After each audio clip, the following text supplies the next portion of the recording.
Bueno, para ser puntuales y agradeciendo la asistencia a los presentes nuevamente hoy en los martes de cuidado intensivo organizados por el programa de posgrado en Medicina Crítica de la Facultad de Medicina de la Universidad de Cartagena, estamos dando inicio a estas sesiones.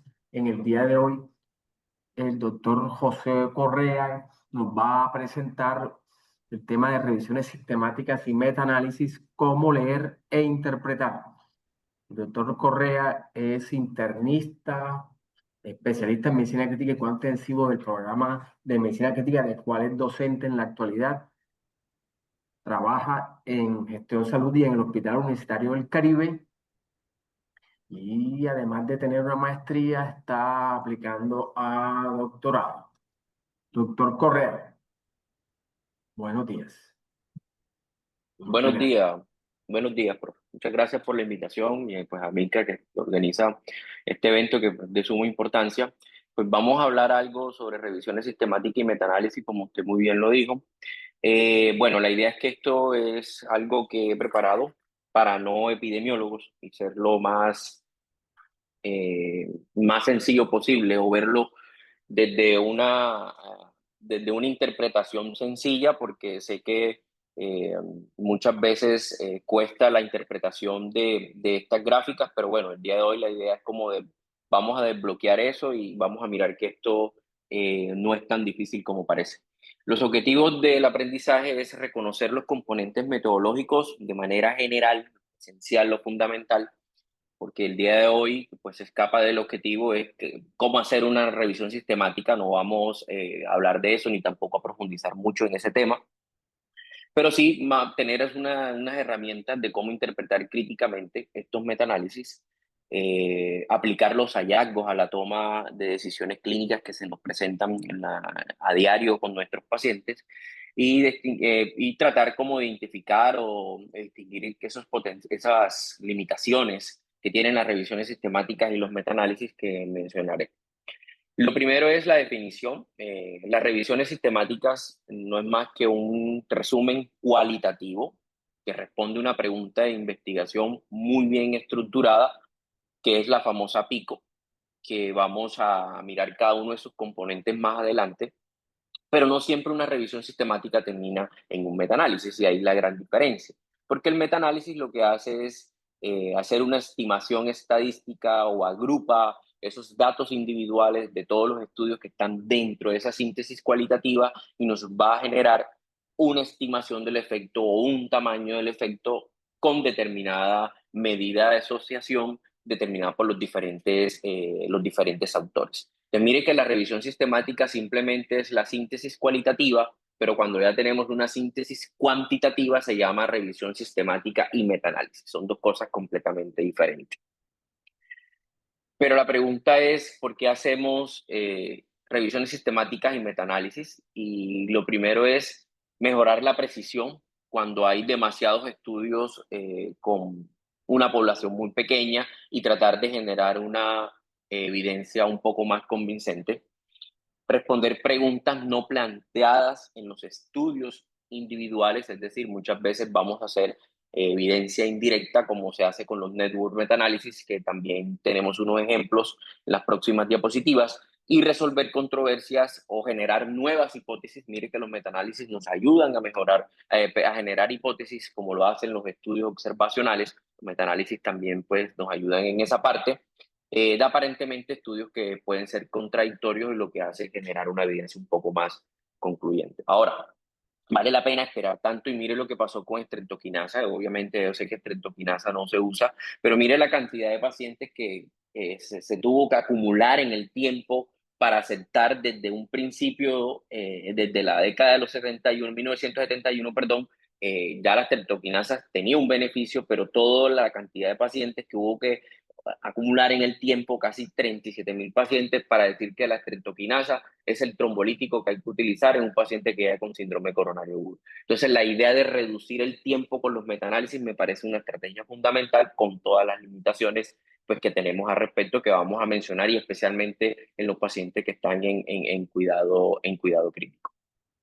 Y una de las preguntas, digamos que los pasos, perdón, a tener en cuenta a la hora de interpretación de los metaanálisis, primero es la pregunta de investigación. Siempre que ustedes descarguen un metaanálisis, debe existir una pregunta de investigación clara, debe existir una búsqueda exhaustiva de la literatura, que ellos declaren ahí en la búsqueda exhaustiva de la literatura si hay sesgo de publicación, sesgo de selección, que es uno de los principales problemas de los metaanálisis. Extracción de los datos, cómo hubo esa extracción de los datos y cuál fue la medida de asociación que se presentaron los resultados. Eso tiene que ver con la estandarización y la ponderación, lo mismo con la estimación del efecto, el tamaño del efecto. El riesgo de sesgo, calcularon el riesgo de sesgo. Todo metaanálisis debe tener el cálculo de riesgo de sesgo que le mostraré la herramienta. Y por último, la relevancia sobre estos resultados en la práctica clínica. Si yo tengo en cuenta estos pasos que les estoy mostrando en esta diapositiva, probablemente voy a darle una buena interpretación, ya sea una interpretación crítica o una interpretación desde el punto de vista que sea aplicable para mi paciente, porque metodológicamente los autores han declarado todos los sesgos, la heterogeneidad y todos esos componentes que nosotros necesitamos desde desde la parte metodológica para hacer una buena aplicación clínica.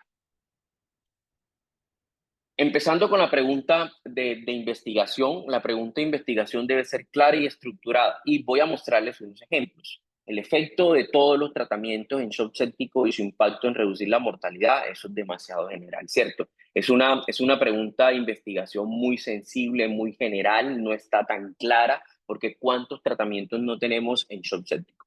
Otro ejemplo, efecto de los vasopresores e inotrópicos en reducir la mortalidad en pacientes con shock séptico. Un poco mejor, pero sigue siendo general porque estamos metiendo todos los vasopresores e inotrópicos. Y avanzamos. La combinación de noradrenalina y vasopresina en reducir la mortalidad hospitalaria, ya le estamos colocando el tiempo, mortalidad hospitalaria en pacientes con shock séptico y estamos siendo un poco más específicos con la intervención. Y mire cómo va mejorando la pregunta de investigación. Y por último, el uso de beta bloqueadores reduce la mortalidad a 28 días en pacientes con shock séptico. Es muchísimo más específico. Entonces es importante que cada vez que ustedes traten de responder o digamos que tienen una pregunta de investigación, tratar que en los motores de búsqueda, que les voy a mostrar también, ser lo más específico posible a la hora de buscar la información para obtener unos buenos resultados. Y aquí sería nuestra estrategia Pico y las bases de datos ya vienen con la estrategia Pico y usted simplemente lo que va a reemplazar la P, a reemplazar la I, a reemplazar la C, a reemplazar la O, que es de resultados, y algunos nos traen el tiempo, es decir, si es mortalidad 28 días, si es mortalidad 90 días, es decir, todo depende de lo que reporte el metaanálisis. Entonces aquí tenemos un ejemplo del uso de beta bloqueadores. Entonces nuestra población será adultos mayores de 18 años en shock séptico, esa es nuestra población, y vamos a evaluar la intervención de beta bloqueantes comparado con el placebo o el cuidado usual. Queremos evaluar el desenlace, que es muerte, a 28 días, y este fue nuestro resultado. Esto es una publicación reciente donde evalúa el impacto de los beta bloqueadores a corto plazo en los pacientes con shock séptico. Hicieron una revisión sistemática y metaanálisis. Toda revisión sistemática y metaanálisis debe tener un flujograma de prisma donde ellos de manera juiciosa y nos muestra el flujograma de prisma, cómo fue la estructura al momento de identificar cuántos fueron los artículos, cómo se escogieron esos artículos, cómo se eligieron esos artículos y cuántos artículos quedaron incluidos. Es importante que cada vez, y es un dato que les voy a dejar, que cada vez que vamos a buscar un metaanálisis, una revisión sistemática, las bases de datos más importantes hoy por hoy para hacer la búsqueda de este tipo de diseños, que es un estudio secundario, ¿cierto? Porque los metaanálisis son estudios secundarios, es MedLive, Embase y Cochrane Central. Digamos que estas son las tres bases de datos más importantes para buscar metaanálisis. ¿Y por qué declaro que son las más importantes? Porque los revisores pares con referente a estas tres bases de datos, digamos, son muy juiciosos a la hora de escoger y publicar las revisiones sistemáticas y metaanálisis. Es decir, que metodológicamente están muy bien diseñados para publicar en estas en estas bases de datos. Entonces les dejo ese dato.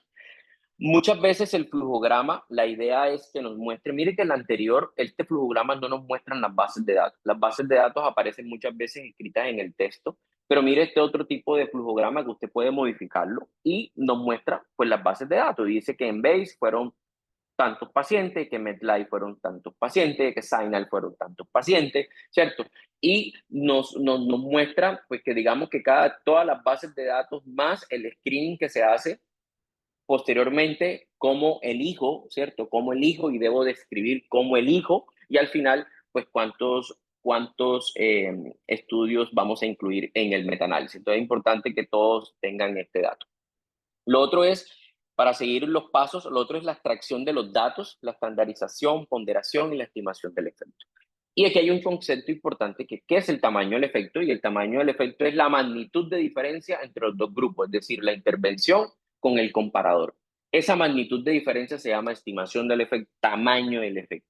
Ese tamaño del efecto se puede expresar, perdón, en riesgo relativo, en odds ratio, en diferencias de riesgo, en razones de riesgo, diferencias de medias ponderadas, diferencias de medias estandarizadas. Esto va a depender si mi desenlace es continuo o discontinuo. Cuando hay desenlaces continuos, por lo regular lo que se hace son diferencias de media, ¿cierto? Pero cuando ya yo tengo un desenlace binario, por ejemplo, mortalidad, ¿cierto? Usted lo va a expresar en riesgo relativo, en odds ratio, pues ya eso lo escoge pues, los autores. Y el metaanálisis se va a expresar en una gráfica que se llama forest plot, y ese forest plot, como les muestro acá, va a tener una serie de componentes para tener presente. Entonces, lo primero es que hay que tener una pregunta pico bien estructurada. En este caso es un medicamento M para una condición X y el comparador es el placebo con el medicamento M y ellos quieren evaluar aquí un desenlace de seguridad que son eventos adversos. Pero bueno, mire que aquí están los diferentes estudios, estudio A, un estudio B, el estudio C, aquí nos muestran los eventos de la intervención, los eventos del control, nos muestran la medida de asociación, que en este caso es un riesgo relativo con su intervalo de confianza, nos muestra el peso del estudio, nos muestra algo que se llama esta línea, que se llama la línea del no efecto, nos muestra el effect size, que no es más que el estimador global, nos muestra el estimador puntual de cada estudio con su intervalo de confianza. Aquí un punto importante, que entre más grande esté el cuadrado, quiere decir que su N de paciente es mucho más grande y eso se va a correlacionar con un mayor peso en el metaanálisis. Aquí tenemos el estimador global, que es un rombo, ¿cierto? Que está el promedio y este es el extremo inferior y este es el extremo superior, es decir, son un intervalo de confianza. En este caso iría de 0,41 a 1,87. Acá tenemos algo que se llama el I cuadrado y el I cuadrado me va a evaluar la heterogeneidad. En la próxima diapositiva explicaré qué es la heterogeneidad y aparece el valor P de este intervalo de confianza. En este caso, pueden ver que el intervalo de confianza incluye la unidad, lo cual esta P es de 0,7, es decir, mayor de 0,05.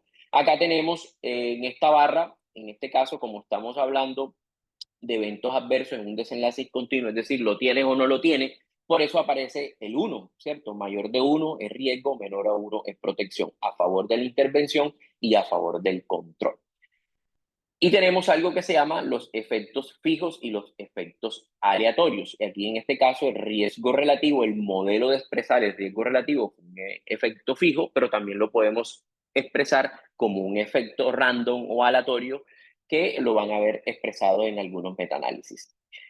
Este otro ejemplo, mire que ya es un desenlace continuo, o sea, cuando ustedes vean un desenlace continuo, en este caso son los niveles de glucosa, es un desenlace continuo, por eso aparece el cero. Entonces, cada vez que ustedes tengan un desenlace continuo, va a aparecer el cero. Por encima de cero, por debajo de cero. Pero cuando tienen un desenlace discontinuo, un ejemplo, muerte, sí o no, te mueres, ¿cierto? Va a aparecer el 1. Es importante que tengan en cuenta el resto, pues van a tener los mismos componentes. Mire que acá en este caso fue expresado en una diferencia de medias, ¿cierto? La diferencia de medias, ¿por qué? Porque es un desenlace discontinuo. Pero si fuera un desenlace, pues perdón, fuera un desenlace continuo, diferencia de medias. Pero si fuera un desenlace discontinuo, lo vamos a encontrar en riesgo relativo o en odds ratio. Volviendo al metaanálisis del impacto de los betabloqueadores a corto plazo, entonces veamos los resultados. Aquí tenemos los diferentes estudios incluidos en la revisión sistemática, en este caso es un metaanálisis porque hay una síntesis cualitativa más cuantitativa. Entonces vamos a ver que aquí tenemos la intervención, acá tenemos el control, ahí están los eventos para la intervención, los eventos para la intervención, los eventos para el control, para el total de pacientes. Aquí tenemos el peso de cada uno de los estudios en su porcentaje. Tenemos la medida de asociación. En este caso estamos hablando de muerte, es un desenlace discontinuo binario, es decir, que es un riesgo relativo, eso fueron los que escogieron. Y el modelo no fue un modelo fijo, sino fue un modelo aleatorio, ¿cierto? Entonces, ¿en qué consiste de los modelos fijos y los modelos aleatorios? La idea es que la mayoría de los metaanálisis vengan expresados en un modelo random para su medida de asociación, porque esto ayuda a mitigar el tema de la heterogeneidad. Sigamos, aquí tenemos el I cuadrado, mire que el I cuadrado fue 51%, es decir, más de 50 se considera demasiado o sustancialmente heterogéneo, lo cual, mire, por eso es que ellos aplicaron aquí el modelo aleatorio para expresar este riesgo relativo. El I cuadrado ya sabemos que nos va a medir la fuerza, la variabilidad de esa heterogeneidad. La idea es que sea menor del 30%, pero más de 50 ya es un problema.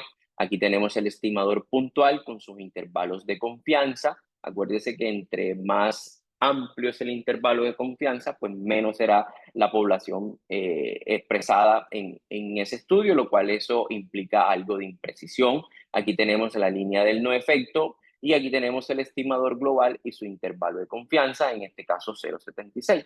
Es decir, que la mortalidad con el uso de beta-bloqueadores, ¿cierto?, reduce en un 24% la mortalidad a los 28 días, porque la reducción, el promedio del riesgo relativo fue 0,76 menos 1, eso nos da un 24% en reducción, ¿cierto?, a favor de qué? De la intervención, en este caso de los beta-bloqueadores, como ejemplo, comparado con el control. Veamos este otro ejemplo, ¿cierto?, que habla sobre el uso de betabloqueadores en el perioperatorio para pacientes de cirugía no cardíaca. Y aquí vamos a calcular algo que no nos expresan pues algunos metaanálisis, pero la verdad es que la mayoría ya vienen con algo que se llama la reducción de riesgo absoluto. ¿Y por qué es importante la reducción de riesgo absoluto? Para calcular el número necesario tratar. Entonces vamos a ver cómo se calcula esto de la reducción de riesgo absoluto. Entonces lo primero es que yo debo identificar cuál es el promedio de riesgo relativo de esa intervención, ¿cierto? Que fue 0,73, es decir, reduce en un 27% el infarto del miocardio no fatal, el uso de betabloqueadores en el peroperatorio, esto para traerlo como ejemplo. Entonces aquí tenemos el riesgo relativo de la intervención. Entonces nos vamos a calcular qué pasa con el control. Entonces en el control tenemos 215 eventos sobre un total de 4.177. Entonces el que se escoge es el que más eventos tiene sobre el tamaño más grande de la población. Entonces lo que hacemos es simplemente una razón y dividimos 215 entre 4.177 y esto nos da 52 por 1.000 eventos, ¿cierto? Vamos a calcular entonces la intervención. Entonces nos vamos para la intervención y la intervención simplemente cogemos la razón del control y la multiplicamos por el riesgo relativo, ¿cuál? De esa intervención, que nos daría 38 por 1.000 eventos. Entonces nos vamos a calcular la diferencia de riesgo y es simplemente cogemos lo que pasó con el control, lo que pasó con la intervención, eso hacemos una resta de esa división y nos da que es una reducción de 14 en números absolutos. Es decir, que el número necesario a tratar sería 1 entre 14, en este caso sería 0,014, porque es por 1.000, ¿ya? Pero si nos dan porcentaje, simplemente lo que hacemos es 100 entre el porcentaje, o si nos da absoluto, lo que hacemos 1 entre el número absoluto, pero como acá lo estamos haciendo por 1.000, por ejemplo, el número necesario a tratar sería 72. Es decir, que por cada 72 pacientes que yo trate, con el uso de beta bloqueadores voy a disminuir el infarto del miocardio no fatal. Y esta es la forma de yo calcular la reducción de riesgo absoluto para llevarlo a números necesarios a tratar, porque en riesgo relativo no se puede hacer los números necesarios a tratar. Entonces, ¿cómo evaluamos la heterogeneidad? Que eso es un punto crítico en cuidados intensivos. Tenemos la Q de Cochrane, tenemos el I cuadrado, entonces ya hablamos de que con un I cuadrado por encima del 50%, eso significa que hay una heterogeneidad sustancial. Y mire lo que sucede en cuidados intensivos. Esta es una publicación muy interesante, hace como 2 años, tratando de explicar qué tanta heterogeneidad hay entre diferentes publicaciones en cuidados intensivos. Y ustedes pueden notar que cada vez más en los metaanálisis nos están mostrando subgrupos, porque la idea de hacer análisis por subgrupo, y nos están mostrando mucha metaregresión también, es tratar de mitigar esa heterogeneidad que existe en cuidados intensivos, porque definitivamente cuando usted coge un estimador global de una población en cuidados intensivos va a estar muy heterogéneo y probablemente la intervención no va a resultar buena para el desenlace que yo estoy evaluando. Pero cuando se empiezan a hacer análisis por subgrupos, ya voy identificando pacientes que se benefician de esa intervención, lo cual es importante que cada vez que revisemos metaanálisis de cuidados intensivos nos vamos a encontrar con mucha heterogeneidad y nosotros ya nos vamos a ir directamente con estas herramientas a ver cómo ellos mitigaron esa heterogeneidad, cómo abordaron la heterogeneidad y le van diciendo, mire, hicimos estos subgrupos de pacientes, hicimos esta metaregresión con esta variable que afectaba los resultados y probablemente estos son los pacientes que se benefician de esa intervención. Y mire lo tan heterogéneo que son las cosas. Mire esta metaregresión donde tratan de evaluar la heterogeneidad y es en el eje de las X tenemos la edad media de los pacientes y acá en el eje de las Y lo que tenemos es el porcentaje de fallas en el winning ventilatorio. Entonces vemos que, mire lo disperso de los diferentes estudios que han evaluado el winning ventilatorio y vemos cosas como un porcentaje tan pequeño de falla en el winning ventilatorio para este promedio de edad de 65 años, pero vemos cosas que están como extrañas, que es donde dice que, vea, el porcentaje de falla del winning ventilatorio es menor a medida que va aumentando la edad. Eso es un poco extraño, ¿cierto? O nos vamos a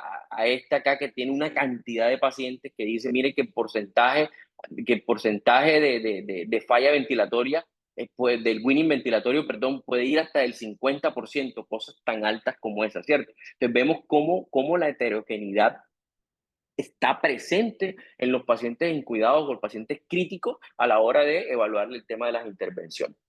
Entonces vamos a repasar un poco, a grosso modo, cómo se aborda todo esto de la heterogeneidad y cómo buscar en los diferentes metaanálisis. Entonces tenemos que hay análisis de subgrupo, hay análisis de sensibilidad, hay metaregresión, y lo otro que tratamos de hacerlo son con los modelos estadísticos para la estimación del efecto de la medida de asociación, como es el efecto con el modelo fijo o el modelo random, como lo expliqué anteriormente. El análisis de sensibilidad para subgrupos y metaregresión les mostraré un ejemplo, pero el análisis de sensibilidad no es más que identifican aquellos estudios que tienen un resultado completamente diferente al resto o se sale mucho de lo que pasa con el resto, entonces lo analizan de manera individual y tratan de identificar qué es lo que pasa con ese tipo de estudios y deciden si lo eliminan o lo dejan para hacer la síntesis de la evidencia. Aquí tenemos, mire cómo cambia cuando lo hacemos con un modelo de efecto fijo y un modelo de efecto aleatorio. Mire el I cuadrado es más del 50% y ellos le hicieron un modelo fijo a la medida de asociación final al estimador global. Aquí aparece que no hay diferencia, está en toda la línea del no efecto, pero cuando se hace el modelo de efectos aleatorios, que es para mitigar esta heterogeneidad, mire lo que sucede, que está a favor de qué, de la intervención. Entonces es importante que en cuidado intensivo, por lo regular, todos van a expresarse con un modelo de efectos aleatorios a la medida de asociación.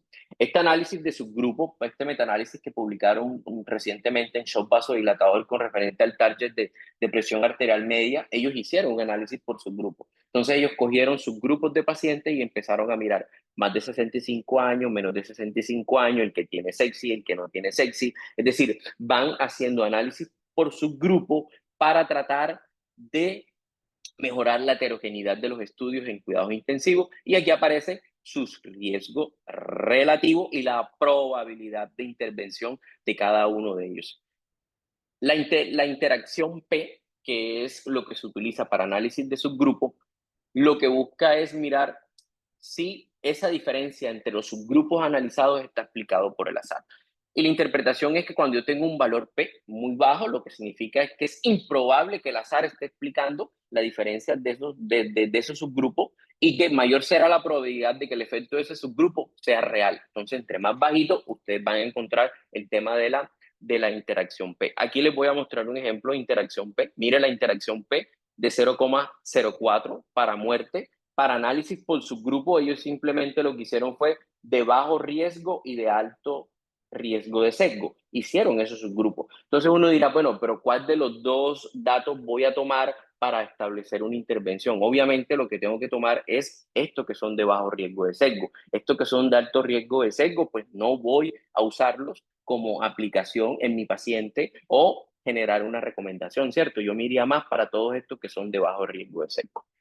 La metaregresión, que lo traigo como ejemplo, que es el uso de antibióticos profilácticos en aquellos pacientes que tienen una lesión cerebral pues severa y se someten a ventilación mecánica. Y la metaregresión es muy parecido a lo que se hace con la regresión lineal, donde hay una variable dependiente, que en este caso variable resultado, que es la mortalidad, el riesgo de morir. Y acá tenemos en la variable independiente, que en este caso es el porcentaje de pacientes con lesión cerebral.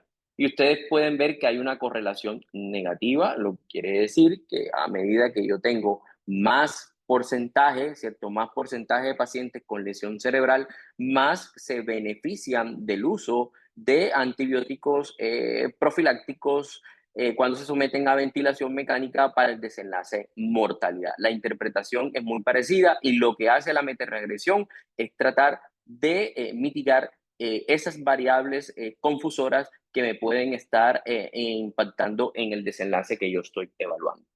Pero ¿qué hacer si hay demasiada heterogeneidad?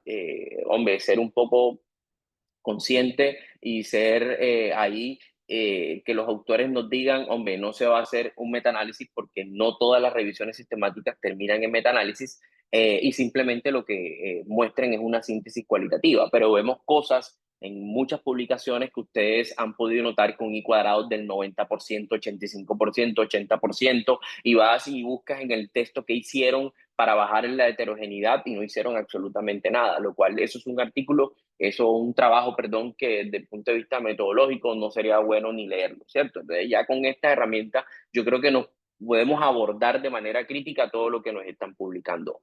Ahora, pasando de toda esta parte, ahora, ¿cuál es la calidad del dato? O sea, ¿qué nos tienen que mostrar las revisiones sistemáticas y metaanálisis para evaluar la calidad del dato? Hay diferentes, pero la que más utilizamos son las recomendaciones Gray. Las recomendaciones Gray con referente a certificar que, o sea, si metodológicamente esos estudios están bien diseñados para así yo poder generar una certeza de la evidencia. Y ustedes los van a ver o ya lo han visto en las diferentes publicaciones. Y mire que Gray lo que hace es, vamos a ver metodológicamente cómo están todos los estudios que están incluidos en esa revisión sistemática. Y ellos simplemente lo que evalúan son unos puntos que vamos a revisar. Primero, el riesgo de sesgo, la inconsistencia, la evidencia es una evidencia indirecta o directa, la imprecisión y el sesgo de publicación. Y esto es un ejemplo pues, que les traigo, que hicimos, que comparamos a aspirina con heparinas de bajo peso molecular y así aparece Gray digamos, cuando se está haciendo en su formato y aparece, mira el riesgo de sesgo, mira la inconsistencia, mira la evidencia indirecta, la imprecisión, el sesgo de publicación y declara una certeza de la evidencia. Es baja, es moderada, es alta. Es decir, que todo metaanálisis hoy, por lo regular, debe tener una calidad del dato, ya sea por Gray o por las otras que les mostré, pero digamos que Gray es la más utilizada. Aquí les voy a mostrar un ejemplo de este de cristaloides balanceados versus solución salina en una revisión sistemática y metaanálisis en pacientes críticos y ustedes pueden ver cómo nos muestran la calidad de la evidencia. Miren la certeza de la evidencia nos dice que es moderado, nos dice que es baja, nos dice que es moderado, o sea, entre bajo y moderado uno no debiera creerle mucho, si tiene buena certeza, quiere decir que metodológicamente los estudios que están incluidos en esa revisión sistemática y metaanálisis, digamos que son buenos desde ese punto de vista. Entonces, uno ahí puede ir como diciendo, hombre, yo esto sí lo puedo aplicar, esto no lo puedo aplicar, necesito más datos, necesito que los estudios estén como un poco mejor para poder aplicar esto a nuestros pacientes. El sesgo de publicación es un problema en los metaanálisis porque digamos que yo quiero publicar resultados positivos, no quiero publicar resultados negativos como autor o participante del metaanálisis, ¿cierto? No quiero nada neutro, nada negativo y quiero que todo sea positivo. Entonces, la idea es que cuando ustedes vean un funnel plot, esto es lo que se llama es que la distribución de los diferentes estudios que son los círculos deben estar dentro de este embudo, ¿cierto? Está invertido y deben distribuirse de manera simétrica. Entonces, cuando yo veo esto, como le estoy señalando acá, vemos que aquí hay un sesgo de publicación. Podemos ver que están reportando, son los estudios positivos, pero no me están reportando estudios negativos o no me están reportando estudios neutros o definitivamente no hicieron una búsqueda exhaustiva de la literatura y dejaron por fuera estudios o algunos resultados que no se llegaron a la publicación. Si nos vamos a este otro ejemplo, entonces el sesgo de publicación siempre tienen que declararlo si lo hay o no lo hay. El otro, y eso lo hacemos con la metodología Gray.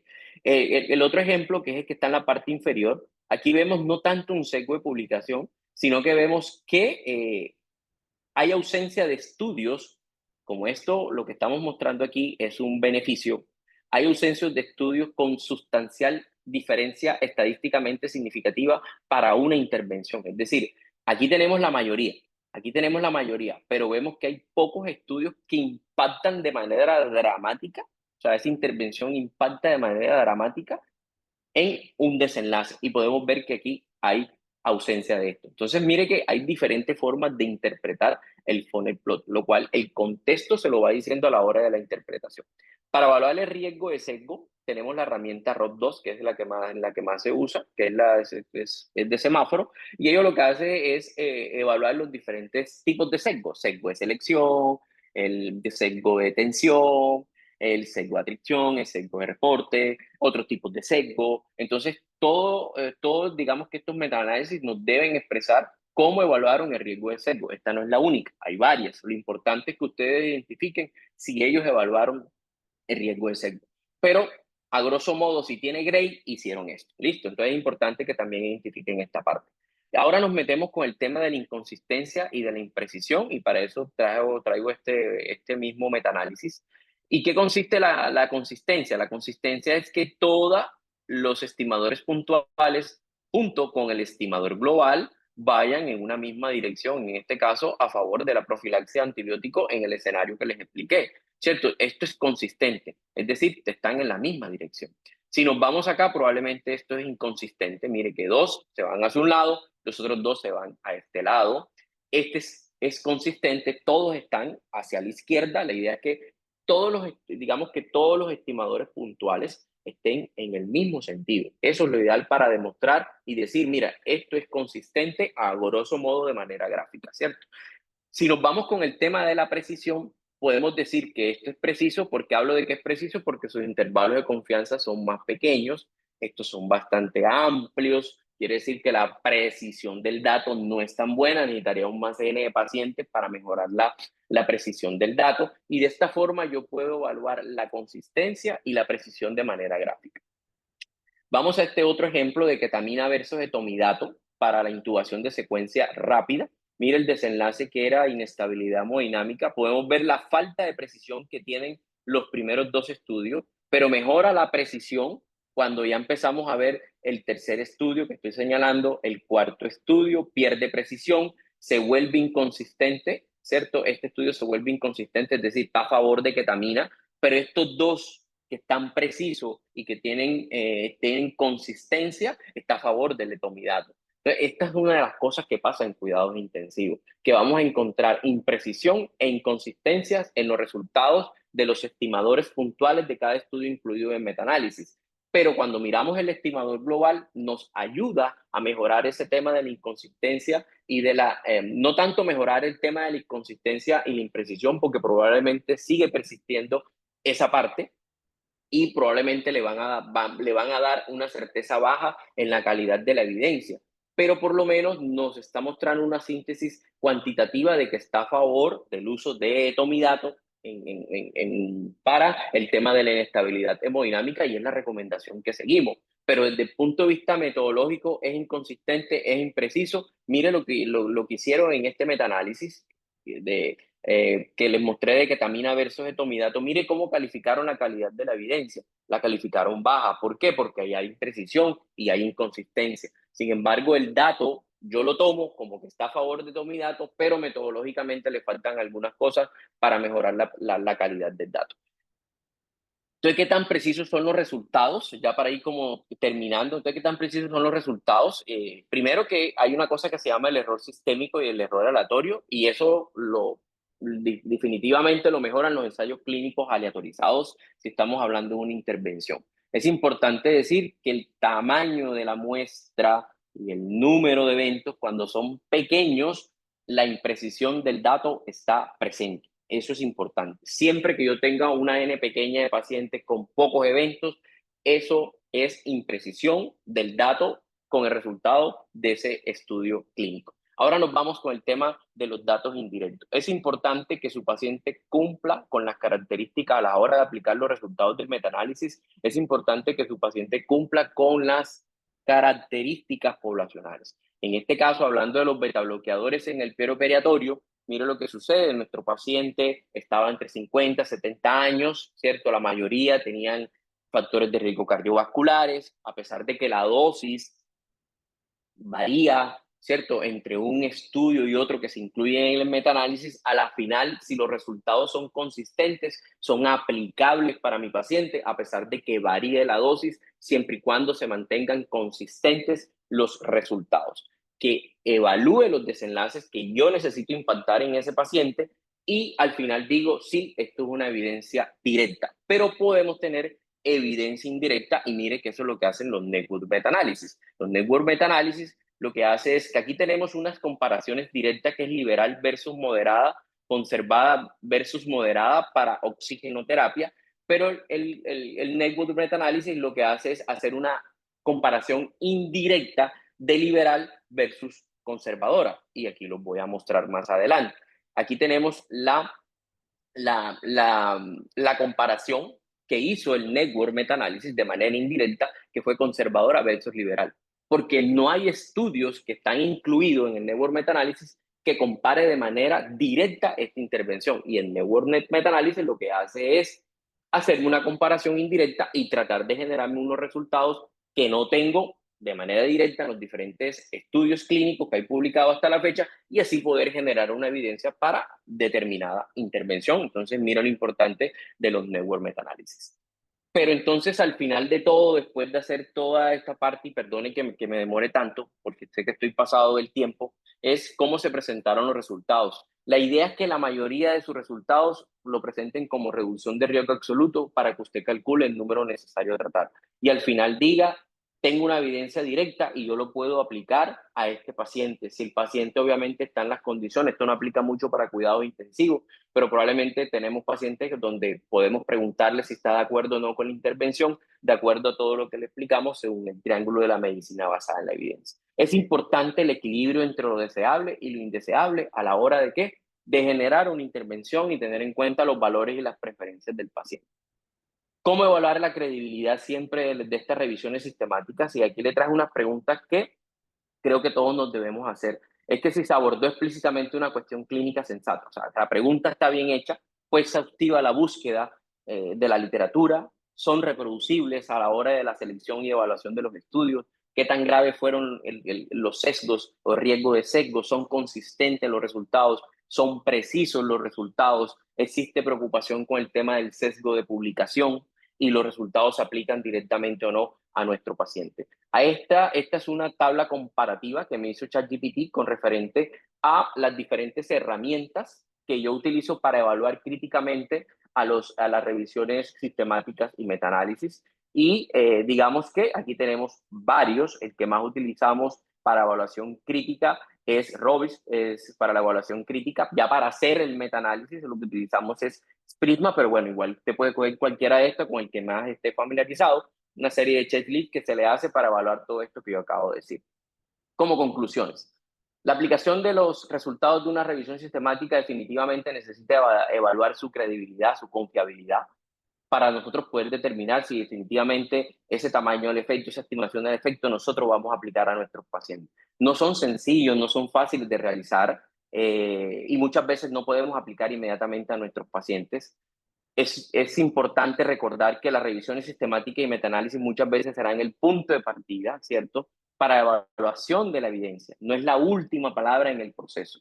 La idea es que las revisiones sistemáticas nos evalúen de manera crítica la parte metodológica de los diferentes estudios que están incluidos en una revisión sistemática y metaanálisis.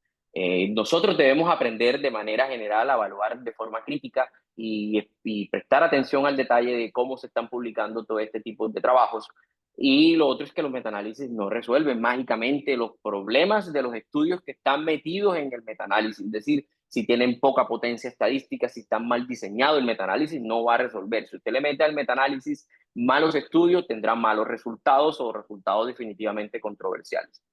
Y algunas veces muchos metaanálisis que pasa por lo menos mucho en cuidados intensivos es que la evidencia es débil, existe incertidumbre, nos falta mejorar la calidad de la evidencia para poder aplicar los resultados. Y bueno, y muchas gracias y perdóneme ahí por extenderme. No, muchas gracias, doctor Correa. Un tema muy didáctico y aplicable al día a día de nuestro ejercicio, dada cada vez la mayor frecuencia de uso de esta herramienta epidemiológica para dar respuesta a grandes cuestionamientos clínicos. Quedamos atentos a aportes o preguntas del auditorio.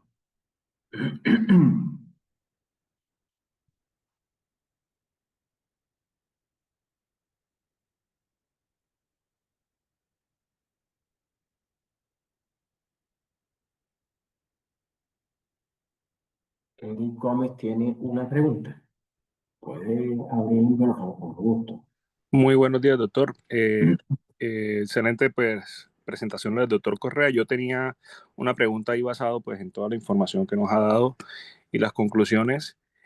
Pues normalmente, digamos, en nuestra práctica diaria tenemos en cuenta pues, las revisiones sistemáticas y metaanálisis que pues, están en el nivel 1 de evidencia y digamos que los resultados que nos dan justifican usualmente cambios en las conductas clínicas que nosotros tenemos en los pacientes, pero ¿qué herramientas de pronto deberíamos tener en cuenta o qué análisis, por lo menos cuando tenemos resultados que de pronto son estadísticamente significativos, pero tienen un bajo nivel de evidencia pues, en cuanto a la puntuación grade, o por el contrario tenemos resultados, digamos, que son contrarios, por decirlo así, es decir, que tienen un nivel de evidencia de pronto alto, pero no tienen un resultado estadísticamente significativo. O sea, ahí en esos contextos que deberíamos tener en cuenta como para ver si aplicamos o no lo que tenemos, digamos, la evidencia que nos reporta el estudio.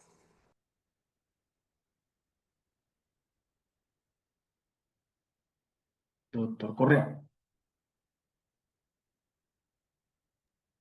No, estaba hablando con el micrófono cerrado. Hola, Ari, sí, es una muy buena pregunta, porque muchas veces eso pasa, ¿cierto? Tenemos una intervención buena, pero tenemos una baja calidad de la evidencia. ¿Qué transmite eso? Transmite que, primero, si vas a aplicárselo a su paciente, debes de tener presente que la calidad de la evidencia no es buena. No es buena y al final va a depender también del contexto clínico. O sea, muchas veces nosotros tenemos algunas enfermedades, si nos vamos al cuidado intensivo, que tienen una alta mortalidad, ¿cierto? Y esa es la única intervención que ha demostrado que mejora los resultados. A pesar de que yo tenga una baja calidad de la evidencia, probablemente me va a tocar aplicarla. Y muchas veces pasa de que hay intervenciones que son mucho mejor, con buena calidad de la evidencia, a pesar de que salga algo nuevo que me está diciendo que es buena, pero que tiene baja calidad de la evidencia, yo sigo haciendo el cuidado usual. O sea, va a depender de la interpretación y el contexto en que tú te encuentres a la hora de aplicar los resultados. No sé si me hice entender. Sí, señor. Ok. Muchas gracias, doctor Correa. ¿Alguna otra pregunta?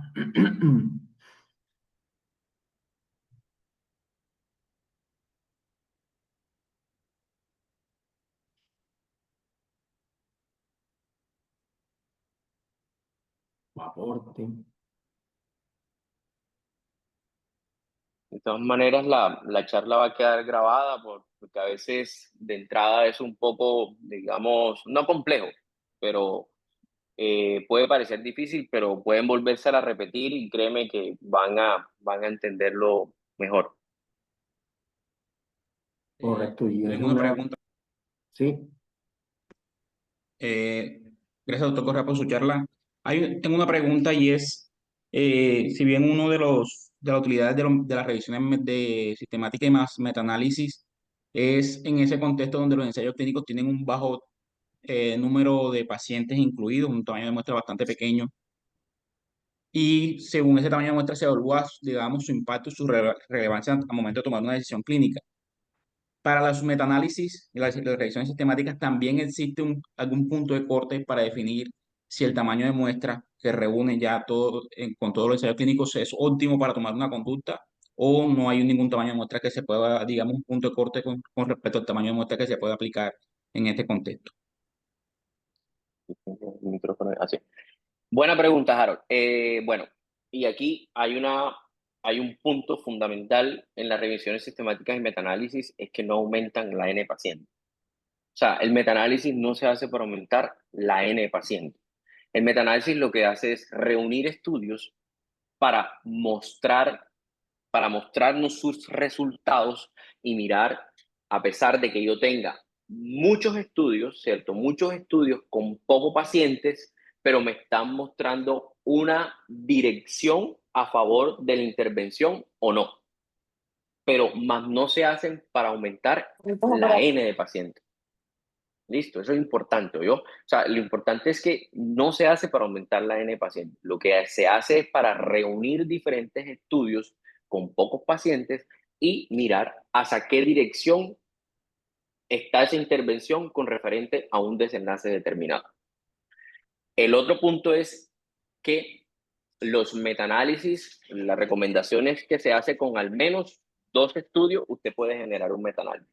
No es lo ideal, pero Cochrane acepta que a partir de 2 estudios usted puede generar un metaanálisis y Prisma también lo hace, que es como la metodología que seguimos para diseñar el tema del metaanálisis.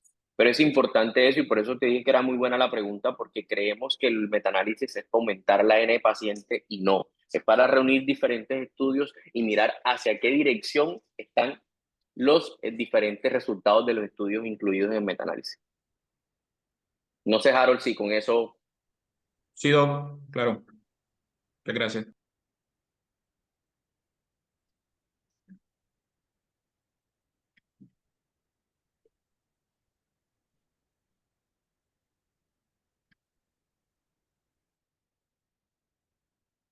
otro punto adicional sobre esto es una publicación de hace unos 2 años que se dio a la tarea de revisar las intervenciones en cuidado intensivo y en contra de lo que pudiéramos pensar, esta revisión sistemática finalmente de más de 305 intervenciones mostró que paradójicamente a lo que pensamos, menos del 30% de las intervenciones que tienen evidencia clínica tienen una traslación o están vertidas en las guías que usamos normalmente. Lo digo porque a veces creemos que la evidencia está siempre en las guías y lamentablemente, como mostró esa publicación, dicha evidencia no tiene sustento, según esa revisión sistemática de hace unos 2 años.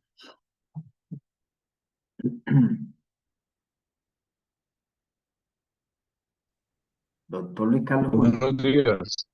Buenos Buenos días. días. José, muchas gracias por la charla, muy completa, muy instructiva. Te quería hacer una pregunta, mira. Cuando uno lee metaanálisis y revisiones sistemáticas y lee un poco más allá, que es el análisis secuencial de datos, uno queda como con la duda de que todos los metaanálisis debería hacerse un análisis secuencial de datos, porque el análisis secuencial de datos te muestra una cifra a la cual deben llegar todos los metaanálisis para decir si el número de pacientes que se tomó realmente es valedero para la aplicación. ¿Tú consideras que todos los metaanálisis deben hacerse análisis secuencial de datos? Interesante la pregunta. Es una cosa nueva, porque digamos que el tema de la heterogeneidad muchas veces no solo basta con mejorarla con la metaregresión, con el análisis de subgrupo, con el análisis de sensibilidad, con el modelo de efectos aleatorios. Muchas veces sigue persistiendo la heterogeneidad y por eso la propuesta, y lo ven en las diferentes publicaciones que han salido últimamente, que es metaanálisis de ensayos clínicos secuenciales, esa es una, y metaanálisis de datos clínicos individuales. Digamos que lo ideal sería metaanálisis de ensayos clínicos individuales a la hora de tomar decisiones, porque nos ayuda a fenotipificar mejor los pacientes a favor de determinada intervención.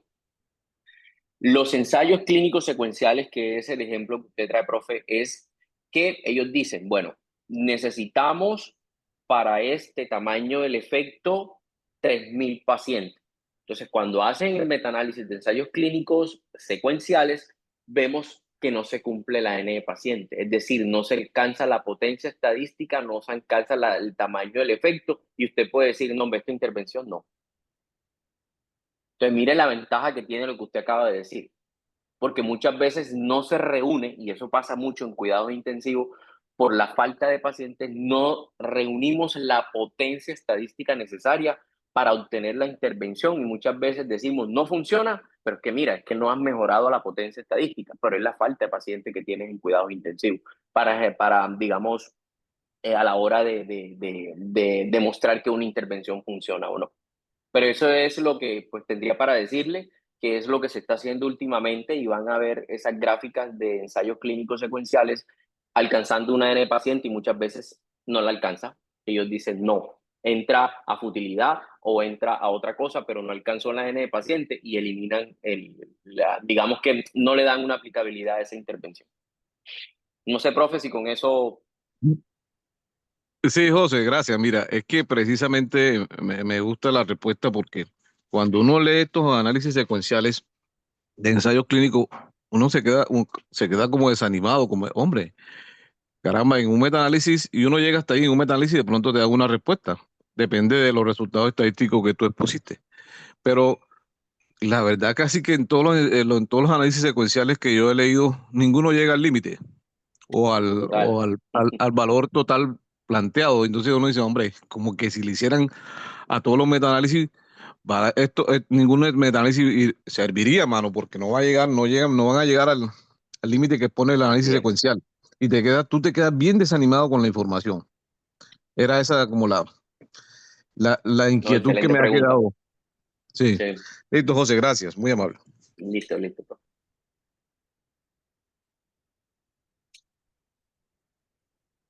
En el chat del doctor de la reunión, el doctor Almanza acaba de colocar una referencia sobre la mitigación de los sesgos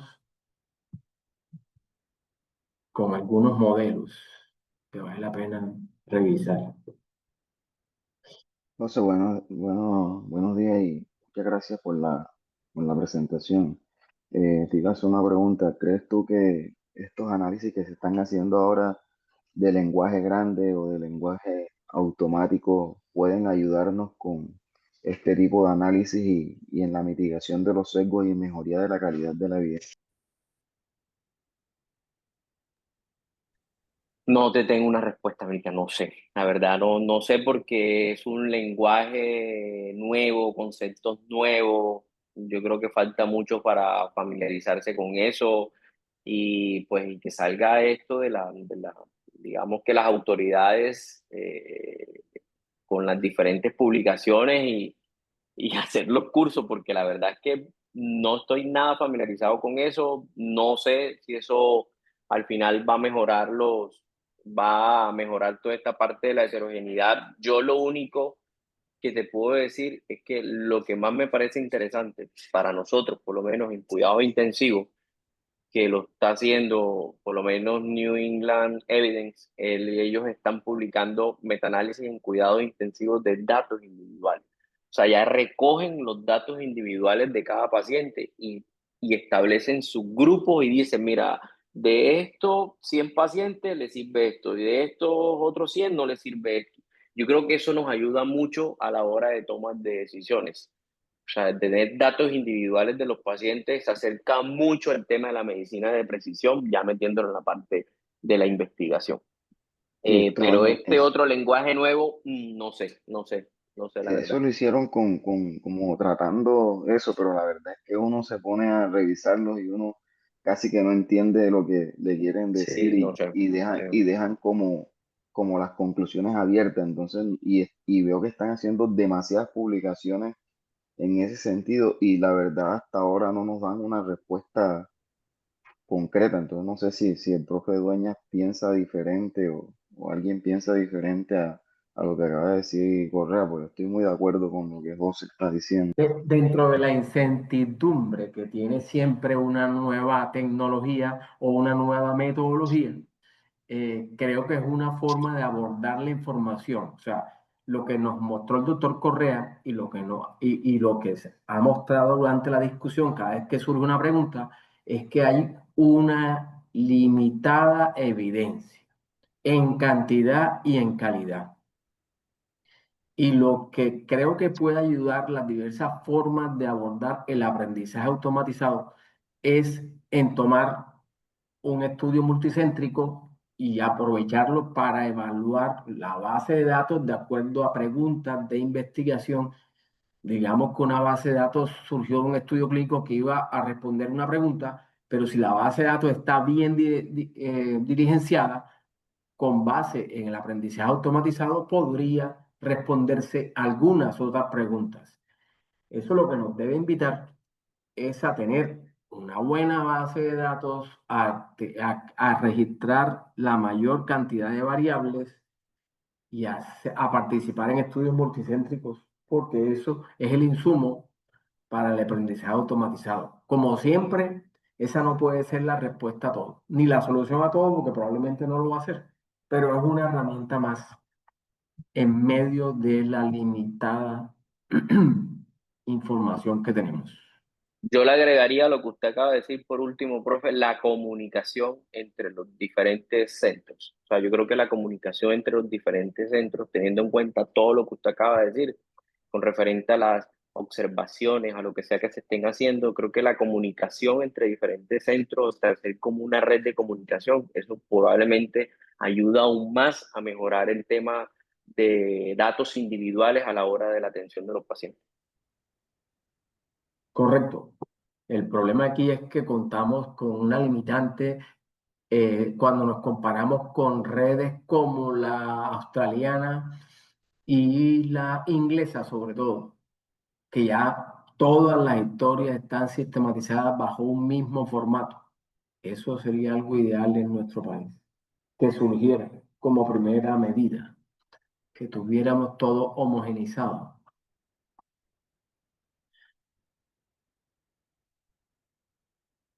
Creo que el doctor Arellano abrió el micrófono.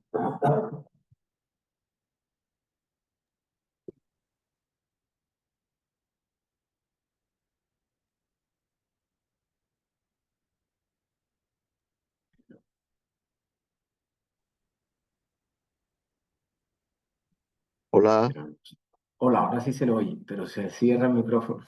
Iván, buenos días. bueno, ahora, ¿me escuchan? Sí, Sí, sí, perfecto. ok. José, excelente tu presentación, muy buena. Tengo una pregunta, teniendo en cuenta el nivel de evidencia de la revisión sistemática y aportando también lo que dijo Luis Carlos ahorita, la validez interna de de esta forma de hacer estudios, ¿cómo se evaluaría?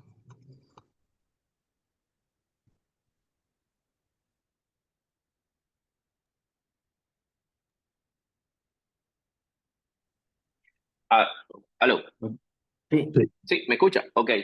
Profe, bueno, la, la validez interna, creo que una de las cosas es el tema de los datos individuales. O sea, los metaanálisis de datos individuales, la validez interna va a ser mucho mejor cuando lo comparamos con lo que se hacía antes con referente a los metaanálisis, que se sigue haciendo muchas veces. Porque usted la validez interna y se lo da desde el punto de vista metodológico y las características de cada uno de esos pacientes que están metidos en cada uno de los estudios en ese metaanálisis. Porque eso es la validez interna.